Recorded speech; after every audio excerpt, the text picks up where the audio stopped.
Ang STI, kaya sumasali dito sa 10-10-10 Takbo para sa Pasig, ay para makatulong talaga sa layunin ng ABS-CBN na maayos natin at malinis natin ang Ilog Pasig.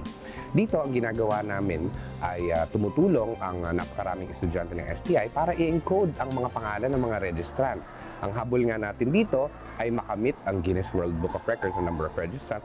So officially, makakatulong kami para mabilang talaga kung ilan ang sumasali dito. Buong suporta, buong puso na nakita namin ang interes ng mga bata para tumulong, tumakbo, ipakita ang suporta sa advocacy na to. Kaya kami umabot ng ganito karami. Wala nang iba pang makakatulong dito kundi tayo-tayo lang. Kaya gusto namin i-inculcate sa mga estudyante namin ang value na to. Doon natin makikita yung talagang puso at willingness ng mga kabataan ngayon na makilahok at magbigay ng parte nila. Kahit munting parte, no, oras at maliit na halaga, ngunit pag pinagsama-sama, napakalaki ng balik. With your help, the river will flow with life again.